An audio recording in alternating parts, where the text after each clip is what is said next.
Bismillah, alhamdulillah, wassalatu wassalamu ala rasulillah wa ala alihi wa sahbihi wassalam, amma ba'du.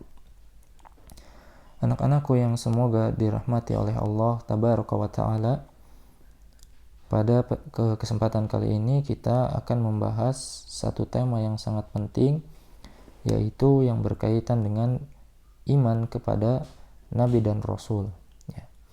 Beriman kepada Nabi dan Rasul merupakan salah satu dari 6 rukun iman yang ada pada agama kita, yaitu rukun iman yang keempat.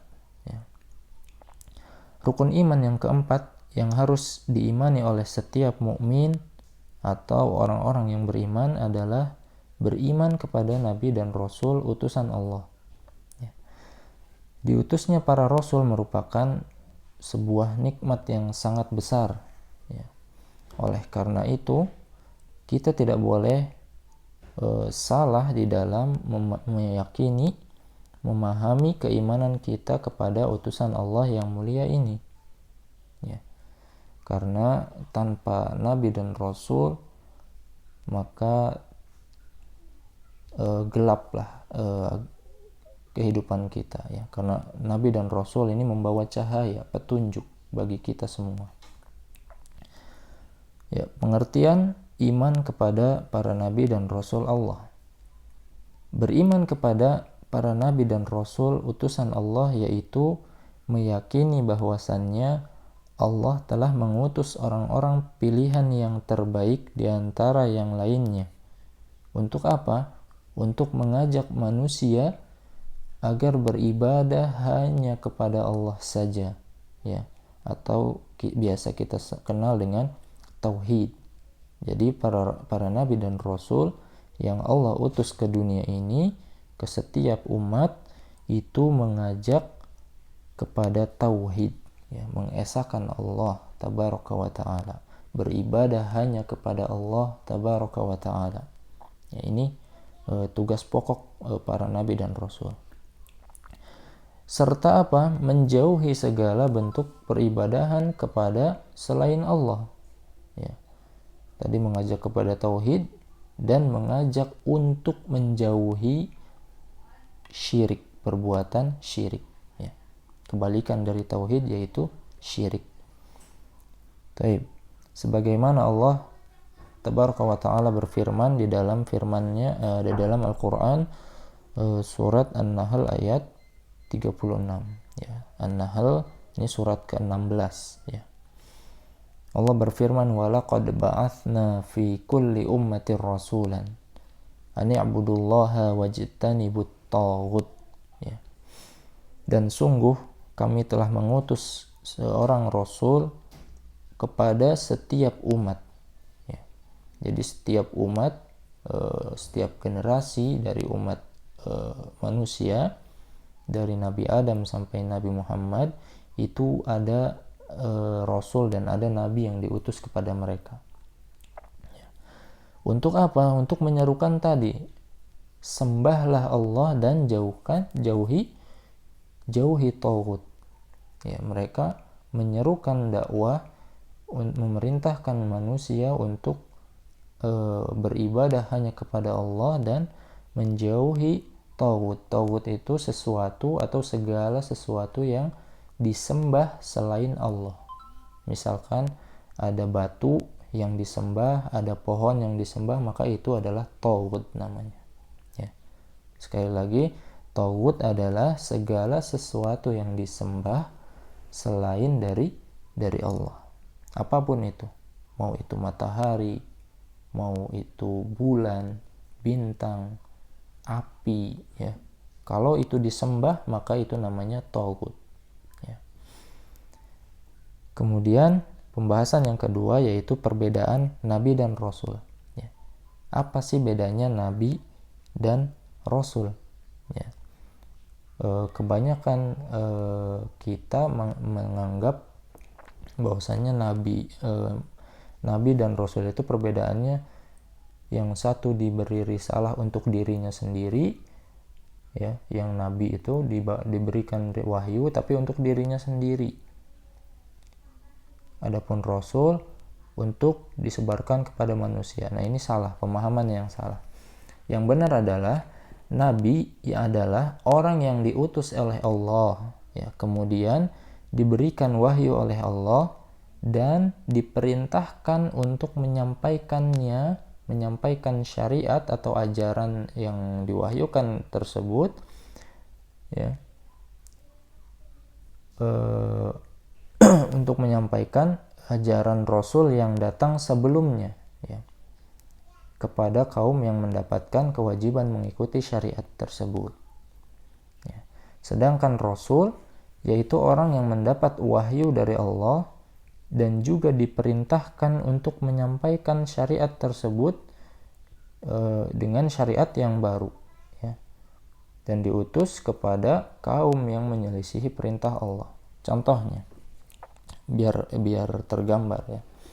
Jadi nabi itu sama-sama diberi wahyu, sama-sama diperintahkan untuk berdakwah, menyampaikannya kepada umat, ya. Cuman bedanya kalau nabi menyampaikan ajaran yang sudah ada sebelumnya, yang sudah dibawa oleh Rasul sebelumnya, ya. Adapun Rasul itu ketika diutus mendapatkan wahyu menyampaikan syariat ajaran yang baru, ya, yang menyempurnakan ajaran sebelumnya, ya. Contohnya Nabi Harun, ya. Nabi Harun seorang nabi, ya, bukan seorang rasul, ya. Beliau diutus kepada Bani Israel untuk apa? Untuk mendakwahkan syariat yang telah dibawa oleh Nabi Musa. Sebelumnya ada Nabi Musa, ada seorang rasul yang bernama Musa, ya. Beliau diberi syariat oleh Allah, ya, diberi syariat yang baru oleh Allah untuk disampaikan kepada Bani Israel. Kemudian diutus Nabi Harun. Nabi Harun ini tidak membawa ajaran yang baru, tapi mendakwahkan atau mengajarkan umat dengan ajaran yang dibawa oleh Nabi Musa, ya. Begitu juga dengan Nabi Yusuf, ketika diutus ayahnya masih ada, Nabi Yakub, ya. Sehingga beliau diutus itu untuk mendakwahkan apa yang didakwahkan oleh ayahnya, ya, oleh Nabi Yakub. Berbeda dengan Nabi Isa, ya. Nabi Isa diutus, beliau adalah seorang rasul, ya. Ketika diutus beliau membawa ajaran yang baru, membawa syariat yang baru yang belum ada di dalam syariatnya Nabi Musa, ya. Sehingga ada pembaruan di situ, ada penyempurnaan, ya. Begitu juga dengan Nabi Muhammad, ketika diutus, ya, beliau seorang rasul membawa risalah yang baru yang menyempurnakan syariat Nabi sebelumnya, yaitu Nabi Isa alaihissalam, ya. Seperti itu, ya. Kemudian yang ketiga yaitu hal-hal yang perlu diperhatikan terkait iman kepada para nabi dan rasul Allah. Ya, di dalam beriman kepada para nabi dan rasul Allah perlu memperhatikan hal-hal berikut, yaitu yang pertama, beriman bahwasannya risalah atau ajaran mereka benar-benar dari sisi Allah, ya. Apa yang dibawa oleh para nabi dan rasul itu ajarannya benar-benar dari Allah, ya. Ini yang harus kita yakini, bukan karangan sendiri. Misalkan Nabi Muhammad ketika diutus dia bawa ajarannya sendiri, enggak, ya. Apa yang beliau bawa itu, ajaran yang beliau bawa itu merupakan dari Allah asalnya. Nah, ini perlu kita yakini, ya. Oleh karena itu, barang siapa yang ingkar kepada salah seorang rasul, maka sama saja dia telah mengingkari semua rasul, ya. Kemudian yang kedua, mengimani rasul yang telah diberitahukan kepada kita namanya. Ya, adapun rasul yang tidak diberitahukan namanya, maka kita tetap mengimaninya secara global, ya.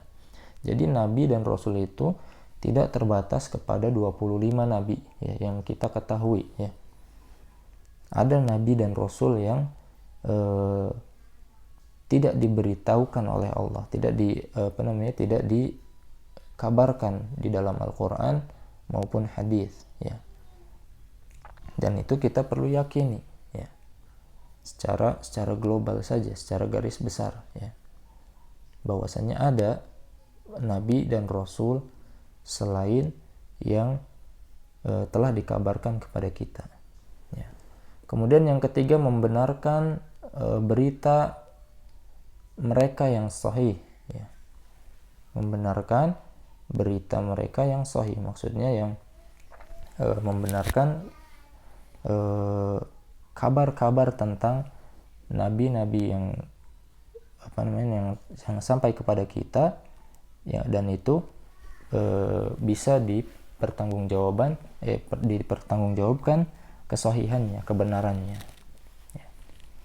Kemudian yang keempat, mengamalkan syariat atau ajaran Rasul yang diutus kepada kita ya. Dan Rasul yang diutus kepada kita siapa? Muhammad sallallahu alaihi wasallam, Rasulullah sallallahu alaihi wasallam ya. Beliau adalah penutup para rasul. Tidak ada lagi nabi atau rasul setelah beliau ya. Dan kita wajib mengikutinya. Wajib mengamalkan syariat atau ajaran yang beliau bawa ya. Nggak boleh kita mengikuti atau mengamalkan atau kita mengikuti syariatnya Nabi Isa misalkan ya, yang itu tidak ada di dalam Islam misalkan, itu nggak boleh ya. Ketika Nabi atau Rasul yang terakhir diutus kepada kita, maka kita ikuti yang itu ya. Tidak boleh kita mengikuti Nabi Musa, kita tidak boleh mengikuti Nabi Isa, walaupun semua nabi dan rasul itu sama dakwahnya, yaitu intinya menyerukan kepada tauhid. Namun yang perlu kita ikuti, yang perlu kita amalkan syariatnya adalah nabi yang terakhir yang diutus kepada kita ya, Nabi Muhammad sallallahu alaihi wasallam ya. Wallahu a'lam. Mungkin sampai di sini penjelasannya. Apabila ada pertanyaan silahkan disampaikan.